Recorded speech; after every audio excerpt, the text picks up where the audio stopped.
सबसे पहले आपको इस्लामाबाद बराह रास्त लिए चलते हैं। वफाकी वज़ीर फवाद चौधरी और शीरी मज़ारी प्रेस कॉन्फ्रेंस करें।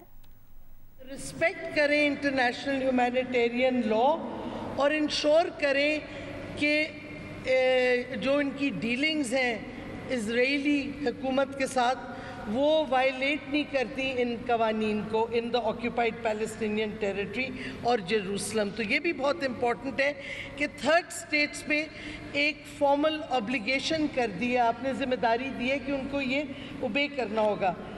और इसमें जो एक बहुत इम्पॉर्टेंट मैं समझती हूँ, दो बहुत इम्पॉर्टेंट क्लॉजेज हैं।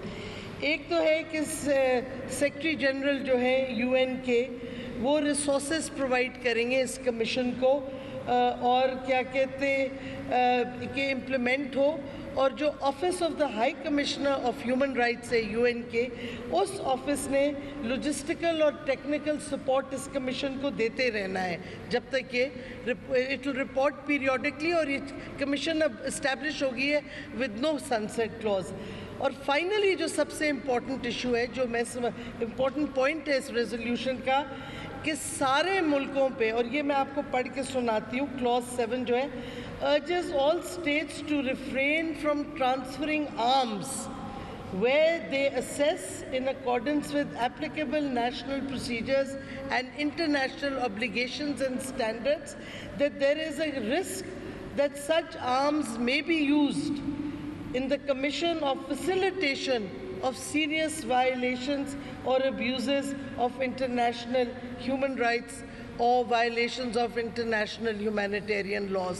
तो ये अमेरिका और वेस्टर्न ममालिक जो वेपन्स प्रोवाइड करते हैं इज़राइल को, उनको अब ये रीअसेस करना होगा कि उनके हथियार पैलेस्टीनियंस के ख़िलाफ़ नहीं इस्तेमाल हों इस तरीके से कि इंटरनेशनल कवानीन वायलेट हों। तो अब इस कमीशन क्या करेगा? 3 चीज़ें इज़राइल कर रहा है इस वक्त। एक, सेटलर कलोनियलिज्म। क्या होती है सेटलर कलोनियलिज्म? जिधर आप जो लोकल रहने वाले हैं जैसे पैलेस्टीनियंस हैं, उनको आप धक्के ज़ोरी उनकी ज़मीनें कब्ज़ा करते हैं, उनके घर कब्ज़ा करते हैं, उनको आप निकालते हैं। तो पहली चीज़ वो कर रही है डिस्पोजेशन ऑफ पैलेस्टीनियंस, डिस्प्लेसमेंट। दूसरा, अपार्थाइड रजीम हो है ये हुकूमत, नस्ल परस्त। ये वो इज़राइली हुकूमत इस वक्त नस्ल परस्त हुकूमत है। और तीसरा जो बहुत इम्पोर्टेंट है, एक ऑक्यूपाइंग फोर्स है। और जो ऑक्यूपाइड टेरिटरीज़ होती हैं, जो ममालिक ऑक्यूपेशन फोर्स होते हैं या ऑक्यूपेशन की हुकूमत होती है, उन पे 4th जिनीवा कन्वेंशन लागू होता है। उनके लिए एक स्टैंडर्ड्स हैं कि आप ये कर सकते हैं, ये नहीं कर सकते। आप लोगों को उनके घरों से नहीं निकाल सकते, आप उनको ऑक्यूपाइड टेरिटरी से कहीं और नहीं ले जाके जेल में बंद कर सकते, आप उनके खिलाफ मैस ट्रांसफ़र्स नहीं कर सकते। तो ये 4th जिनीवा कन्वेंशन और बहुत सी ह्यूमन राइट्स कन्वेंशन जैसे ICCPR वगैरह, ये लागू होती हैं इस इशू पे। और इज़राइल इस वक्त ये वायलेट कर रहा है सारी चीज़ें। दूसरा, नॉन ट्रांसपेरेंट मिलिट्री कोर्ट्स में ट्रायल्स हो रही हैं जिसमें पैलेस्टीनियन सिविलियंस की हो रही है, because there is no Palestinian armed force, सारे सिविलियंस हैं, उसमें बच्चे भी हैं। आपको याद होगा कुछ अरसा पहले एक 14 साल बच्ची को सेंटेंस हुआ था, पैलेस्टीनियन लड़की को जो प्रोटेस्ट कर रही थी, उसको जेल भेजा गया, उसने काफ़ी अरसा जेल में गुजारा। तो ये वॉर क्राइम्स हैं 4th जिनीवा कन्वेंशन के तहत, और जो इज़राइल कर रहा है वो वॉर क्राइम है, एथनिक क्लेंजिंग है। और एक और चीज़ जो अब इज़राइल ने शुरू की है कि इस्लाम की फ़ेथ पे अटैक किया है। जब उन्होंने रमज़ान में अज़ान रोकने की कोशिश की अल-कुद्स मॉस्क में, जब उन्होंने रोज़ेदारों को रोज़ा नहीं खोलने दिया कोर्टयार्ड में मस्जिद के, ये सिर्फ पैलेस्टीनियंस पे अटैक नहीं है, ये अब फेथ ऑफ इस्लाम पे भी डायरेक्ट अटैक किया गया है।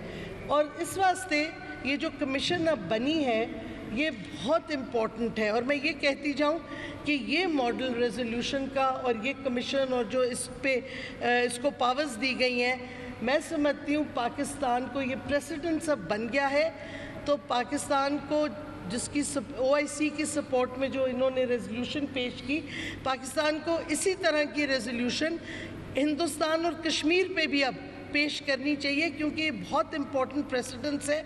और मैं आपको याद कराती जाऊँ, UN human rights office of the high commissioner for human rights की 2 रिपोर्ट्स हैं कश्मीर पे, जिसमें एनी हाउ लिखा हुआ है कि UN human rights council investigation commission बनाए इंडिपेंडेंट।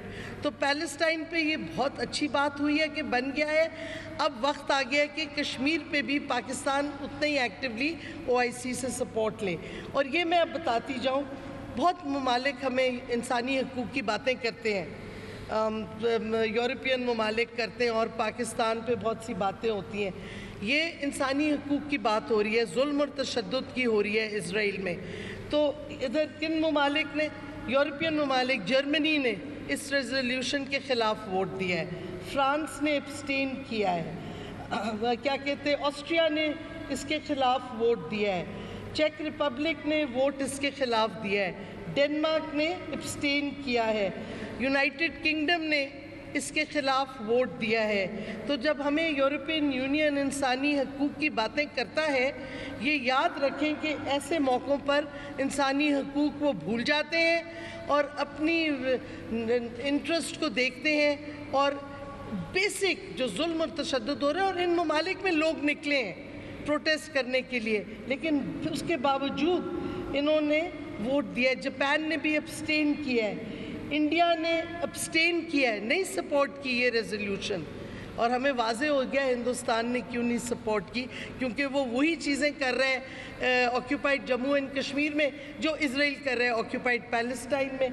तो ये आप सिर्फ याद रखें, इटली ने भी एब्सटेन किया है कि ये सारे ममालिक जो बड़े लेक्चर्स देते हैं इंसानी हकूक़ के ऊपर, आज जब उनकी when they are called out, तो वो किस तरफ जाते हैं, इंसानी हकूक़ की तरफ जाते हैं कि अपनी सेल्फ़ इंटरेस्ट की तरफ जाते हैं। तो ये हमने सोचा कि बहुत इम्पोर्टेंट है, और पाकिस्तानी डिप्लोमेसी की ये बहुत सक्सेस है कि हमने ये रेजोल्यूशन इनिशिएट की, OIC की सपोर्ट मिली और ये पेश की। मैं समझती हूँ ये एक और इमरान खान की हुकूमत की डिप्लोमेटिक सक्सेस और बहुत इम्पोर्टेंट सक्सेस है, क्योंकि UN ह्यूमन राइट्स काउंसिल में बड़ा मुश्किल है एक रेजोल्यूशन इस तरह की लाना और कमीशन इतना पावरफुल बनाना जिसमें आर्म्स के ऊपर भी एम्बागो लगाया गया है, ताकतवर मुल्क खिलाफ। तो ये, और जब देखें कि इतने ताकतवर मुल्क इसके ख़िलाफ़ रेजोल्यूशन के आए हैं, लेकिन मेजॉरिटी ने, और मैंने कुछ तहकीकात की हैं, तो कई वो लोग ममालिक थे जो कह रहे थे कि ये आर्म्स का ना लगाएं। मेक्सिको जैसे मुल्क ने कहा कि नहीं, बिल्कुल लगाएं। आयरलैंड जैसा मुल्क जो मैं समझती हूँ बहुत आगे गया है, यूरोप में सबसे आगे गया है इज़राइल वो पैलेस्टाइन की सपोर्ट में, उन्होंने कहा कि नहीं लगाए। तो ये बहुत इम्पोर्टेंट डेवलपमेंट है जो दिखाती है कि हमारा मौक़िफ़ जो है, जो पोजीशन हमने ली है, उसकी अक्रॉस रीजन्स सपोर्ट है। और इंशाल्लाह अब ये रिपोर्ट क्योंकि करेंगे ह्यूमन राइट्स काउंसिल के प्रेसिडेंट को, secretary general of the UN will have to keep taking note. तो मैं समझती हूँ कि अब जो पूरा पैलेस्टाइन के ऊपर एक डेडलॉक था डिप्लोमेटिक, जो पावरफुल ममालिक कुछ करने ही नहीं देते थे, मैं समझती हूँ इससे फ़र्क पड़ेगा। इस वास्ते ये बहुत इम्पॉर्टेंट है और पाकिस्तान की बहुत मेजर अचीवमेंट है। Thank you. एक मिनट उसको जायद, उसके बाद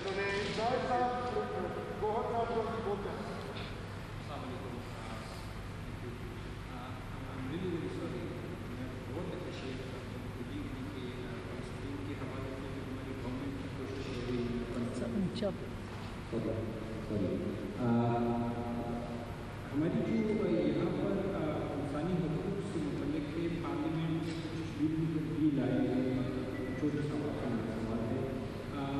दूसरी जानिब ऐसे भी व्यूज़ आ रहे हैं जिसमें साहब जो जुर्माने भी अदा करने पड़ेंगे,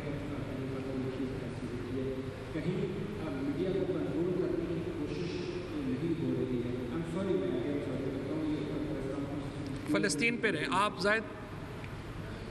एक तो 24 ममालिक हैं जिन्होंने इसके हाथ में वोट दिया, 14 मुल्क ऐसे हैं जिन्होंने अब्सटेन किया, सिर्फ 9 मुल्क ऐसे हैं जिन्होंने इसके मुखातिब में वो किया। क्या तैयारी नहीं थी? क्योंकि आप देखें यूके और रशियन फेडरेशन जैसे मुल्क जो है जो इंसानी हकूक़ की बड़ी बात करते हैं, उन्होंने मुखातिब में वोट किया और अब्सटेन भी किया। जो 23 वोट हैं तो डेफिनेटली मुखातिब नहीं है, 24 वोटों से ये जीता है। तो आप क्या समझते हैं कितनी ये हेल्पफुल होगा कश्मीर के पॉइंट ऑफ व्यू से? क्योंकि हमारा पैलेस्टीन तो मसला है, लेकिन कोर इशू हमारा जो कश्मीर है, तो कश्मीर के ऊपर कितनी क्या आपको होपफुल है कि इसी हवाले से आप जा रहे हैं? देखिए, मैं समझती हूँ प्रेसिडेंट साहब ने भी यही कहा है कि इसराइल की और कश्मीर की जो सिचुएशन है वो तकरीबन सेम है। जब यूएन जनरल प्रेसिडेंट कहें कि दोनों की सिचुएशन सेम है, तो आप कब जा रहे हैं कश्मीर की सिचुएशन को लेकर? मैं समझती हूँ कि आपने बिल्कुल फिगर सही दी एब्सटेंशन के अगेंस्ट और फेवर। आप देखें कि बावजूद इसके कि पावरफुल ममालिक ने एब्सटेंशन किया, अगेंस्ट किया, दुनिया का जो व्यू पॉइंट है बाकी दुनिया का वो सपोर्ट कर गया। तो अब शिफ्ट हो रहे हैं। पहले होता था कि जी अगर आप अमेरिका ने किसी चीज़ को वोट अगेंस्ट कर दिया या ब्रिटानिया या फ्रांस इस तरह, तो बात ही नहीं आगे बढ़ती थी। अब चेंज हो गए हैं डायनामिक्स, क्योंकि डोमेस्टिक प्रेशर भी ममालिक पे आ रहा है। और फिर देखें चीन ने सपोर्ट किया है ना, बहुत फ़र्क पड़ता है उससे। चाइना की सपोर्ट आई है, रशिया की सपोर्ट आई है इस रेजोल्यूशन के लिए। तो मैं समझती हूँ जो इंटरनेशनल डायनामिक्स हैं वो बदल रहे हैं। अब ये नहीं हो सकता कि जी अमेरिका कुछ कर दे या यूके कुछ कर दे और ये ममालिक खुद अब सोच समझ के करेंगे। इधर तो वोट अगेंस्ट किया है, लेकिन डोमेस्टिक प्रेशर जब तक बढ़ता जाएगा, जो बढ़ रहा है इन ममालिक में, उनको भी रिकन्सिडर करना होगा, स्पेशली जब उनका वक्त इलेक्शंस के करीब आएगा। तो मैं समझती हूँ हमें ये इस तरह बड़ी होपफुल है। मैं समझती हूँ बहुत होपफुल चीज़ है ये, क्योंकि कश्मीरी डायस्पोरा भी है यूरोपियन ममालिक में बहुत बड़ा। तो ये एक साइन ऑफ होप है कि हमारी आवाज़ और कश्मीरियों की आवाज़ अब ज़्यादा गूंजेगी और सुनी जाएगी। जी, थैंक यू जी। क्योंकि अभी हमने एक और बड़ी इंपॉर्टेंट प्रेस कॉन्फ्रेंस इसके बाद असद उमर साहब के साथ अभी दोबारा करनी है, सो अपॉलॉजिज।